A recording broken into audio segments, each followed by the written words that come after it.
Hello, and welcome back to our final episode in this podcast on starting new congregations, perspectives from church history. Today, we're going to get to the Normans, the natives of Normandy, who conquered England in 1066 under William I.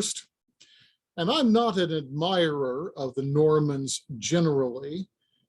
They were a brutal and rapacious people, and they engaged in some terrible things wherever they went and whatever they conquered.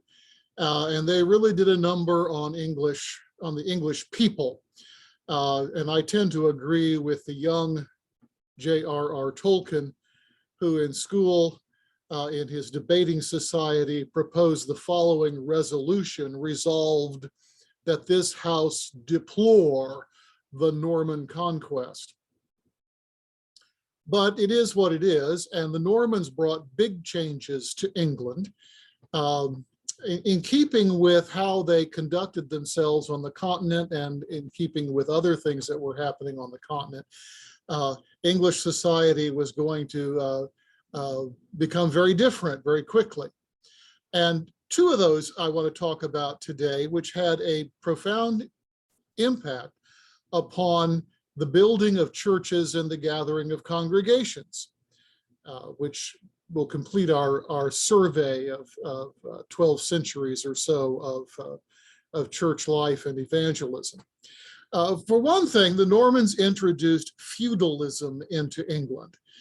This was the theory that all the land actually belonged to the king, except for what belonged to the church, and that was another thing. But the king owned all the secular land, and he shared it out among his major nobles on conditions, and in return that they gave him military forces, which allowed him to sustain his rule.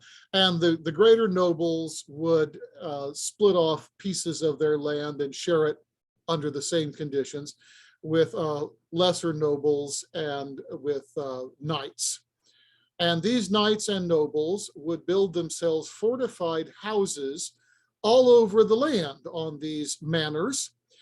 Sometimes these were outright castles with big old walls and were basically more military than domestic, although they had a domestic side. But even ordinary mansions, as we would call them today, had to have fortifications because the Normans were an occupying force. And if they didn't have walls and weapons, the native English would have wiped them out. And so their manor houses were a fortified kind of mansion. And you find these being built all over England by every knight and aristocrat, every lord.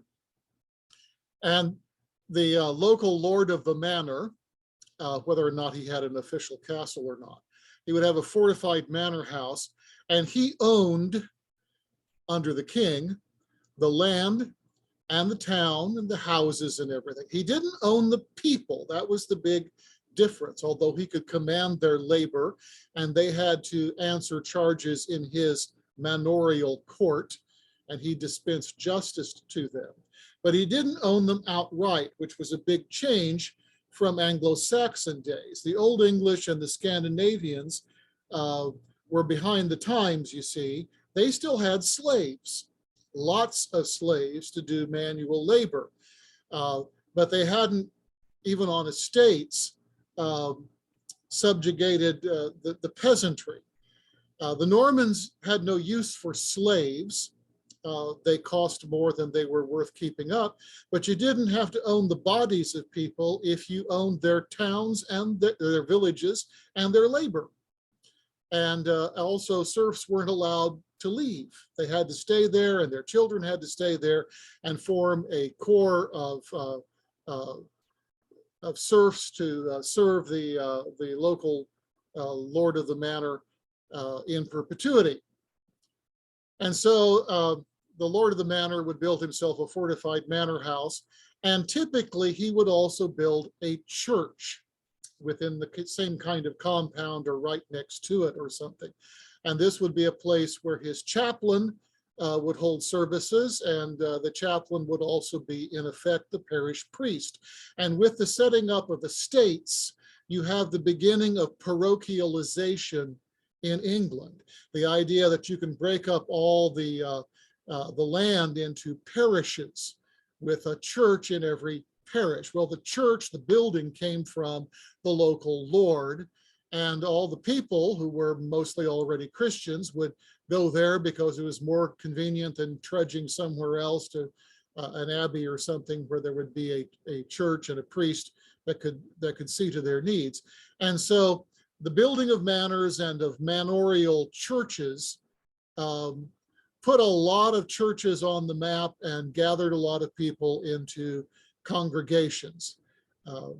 Even though this is kind of what happened under the same rustification of the church we talked about much earlier in the 5th century. Same kind of thing. The Lord protects and takes care of his people because they're his workforce, and he provides a church for them. Well, but also, and more importantly, the Normans started all kinds of new towns. And towns had been rare in Anglo-Saxon England. Most people lived in the countryside in little unwalled villages where they were close to their work and whether they worked for a local alderman or earl, that's alderman or earl, or some other kind of squire, or whether they owned their own land. The vast majority of people lived in the countryside. There weren't very many towns. London, Bristol, Norwich, York, there were a few. And these were mostly places where you would have cathedrals. But the Normans started towns everywhere. And a town was unique in the feudal system because a town didn't have a lord. It belonged to itself. It was self-governing. The king would give a charter, which would be like our acts of incorporation. And by the way, a town is the original corporation. And the charter would say how they would govern themselves, and the king gave up direct rule over the people who lived in the town. And why would a Norman king who was so greedy and power hungry and worried about independent sources of power tolerate this? Well, the answer is money. Towns brought markets within reach of local people, including the lords nearby. Towns brought craftsmen together to spark innovation. Towns increased tax revenues to the crown. And yeah, towns increased the status of ordinary people too. If a serf could escape to a town and live there for a year and a day, he was declared free. They used to say town air is free air. And to plan a new town, you needed several things. You needed a source of reasonably clean water, and you needed transportation. And that would mean the town would have to be along a road, and those were few and far to come by. More often it would be on a river or a seacoast because people had to get into the town and get away from the town in order for trade to go on. And you would define the bounds of the town in the charter, and the town would typically have a wall and a gate, and it would be laid out inside the town with a grid of streets. And in the center of the town, in the center of the grid of streets, there would be a large area for a marketplace, which was the economic heart of the town. And there would be some principal buildings like a town hall or a guild hall or something. There would be places on the edge of town where the smelly industries like tanning would take place. And always right next to the marketplace, there would be a large plot of ground laid aside for a church, because no one could imagine a town without a church. And they wanted the church to be in the center of town so everyone could get to it. And it had to have a lot of ground because that was where most people would want to be buried, very close to the church. It was all the way up in the 19th century before someone invented graveyards in our culture that weren't churchyards. And so you would have a very favorable location for that town church. And the town would be a parish. Now, as population growth went on, and there would be missions in town, new churches started, there would be all kinds of, little monastic establishments in town. And the town would be broken up into more churches, more parishes. By the end of the Middle Ages, the city of Norwich had 30 churches in it, and they said you could go to a different church every day of the month. And so town planning gave birth to a lot of new churches. And the Normans weren't the only people practicing feudalism, and they weren't the only people starting new towns. All over Northern Europe, as well as in England, the spread of towns increased the rate at which parishes were formed. I've said before that it took 1,200 years, or possibly even more than that, to put a church in every village and town of Europe. And this is the culminating event then of planting churches thick and wide all over the map. And not only did the patrons and the hierarchy involved in planting new towns assist in starting new congregations, but the rising yeomen, especially the guilds representing various craftsmen, assisted in starting more churches and supplying them with the resources to function. In effect, the guilds in town started to act like a lord of the manor, not in terms of commanding labor, but in terms of being sponsors of civic institutions, starting new churches for their own folks' use. And so lay ownership and lay leadership of the congregations began to rise. And at this point, we are on the cusp of the modern world. Well, in our time, the thing that we need to take away from this is we take demographic research and town planning very seriously when we start new congregations. We do analysis of traffic patterns and shopping patterns, residential patterns, analysis of population increases and average income, and so forth. And the big engine of growth in our day since the end of the Second World War has been suburbanization, as people have moved away from town centers to develop land on the margins of towns. Used to be everyone wanted to live in town, and the place to be was downtown, and you had very favorable housing tracts very close to the city so that people could walk to their work. And factories were in town, and people wanted to live in apartments and small one-family dwellings so they could walk to work in the town.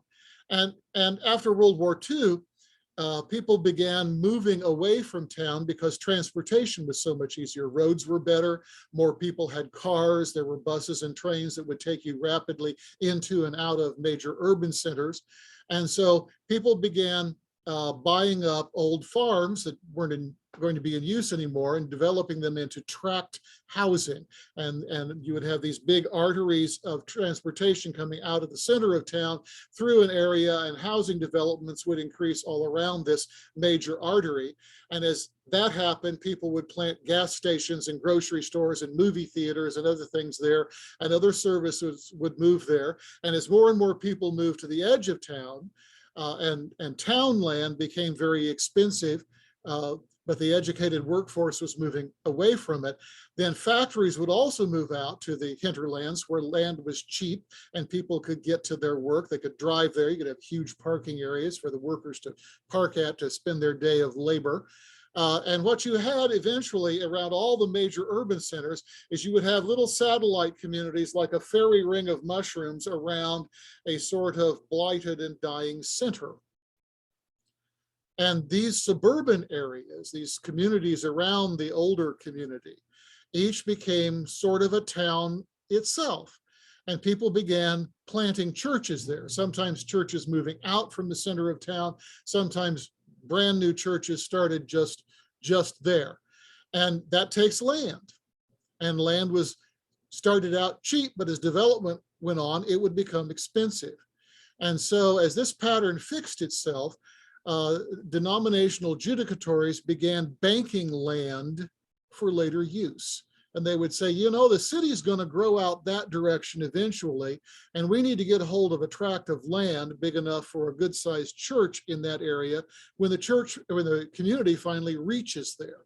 And sometimes when the traffic patterns and housing patterns finally went through that area and development occurred, they would find that their location of the land that they had banked for later use wasn't quite where they wanted it to be, but it was in demand, and the price had gone up, and they found it rather easy and economical to swap that land for land in the location they wanted when launch time came. Behind the individual church planter, and we still have entrepreneurs who start new churches on new congregations on spec, there's a lot of work going on by denominational and judicatory church planners who are watching all this as if they were Normans figuring out where would be a good place to put a new town, because you want a church of your flavor in that town servicing those people so that we can fulfill the mission, with the original mission in Methodist terms, was to reform the continent and spread scriptural holiness over these lands. That's what we're about. And that leaves the populations in the center of town, and the redevelopment of sites in the center of town is another issue. And sometimes that follows what we call gentrification, but that's still dealing with middle class and affluent folks. Reaching the urban poor is still something that churches do. And some denominations find it easier to start storefronts and other kinds of small churches that are less expensive. Because if you try to develop a metropolitan regional church for day laborers and people just scraping by, they couldn't sustain the plant. They couldn't afford the minister with the fancy degrees that so many of us think that we have to have. So we still have to develop new urban missions. We still have to develop the suburban regional churches. Sometimes as we follow ethnic diversity, as employment patterns change, we get into some interesting questions about exactly where we put this church. Many years ago, although it was within my career, my annual conference wanted to plant a Hispanic church in Marion County, which is Indianapolis. And they did some research to figure out where Hispanics were moving to, and they discovered that there was a long, thin line of Hispanics all along US 40 all the way through the county. They weren't in one area where you could plant a church. And so they had to figure out, okay, do we want to go east side or west side? Where's going to be the best place to put this thing? And this kind of talk about where people are moving to and how people are moving is something that's going on all the time. Also in Indianapolis, there is a middle-class neighborhood on the near west side, up from 16th Street up to about 30th Street.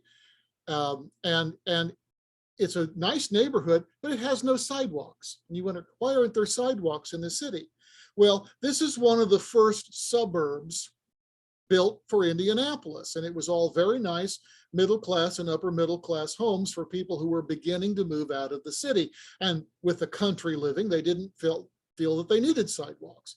Now the city kept moving past them, and the affluent white folks moved further out into the suburbs, and this became an African-American middle class neighborhood. Still very nice, but it's, you know, kind of solidly black all the way up this big boulevard. And right up at the top of this boulevard, when you get up to the big new traffic arteries coming through 30th and 38th and all those kinds of things, there's a big old African-American apostolic church. They did their research and they figured where the people were trying to minister to, and they put a church within their reach. And so this kind of planning brings us back to where we started. In the very first episode, we were talking about how do we plan churches today? And it's like starting a small to medium-sized business. Where are your customers? And I hate to use that term to refer to disciples, but where are the people who are going to buy into what you're doing? What kind of people are they? Where do they live? How do they travel to get where they're going? Where can you establish yourself where you're going to put yourself on their way to everything else?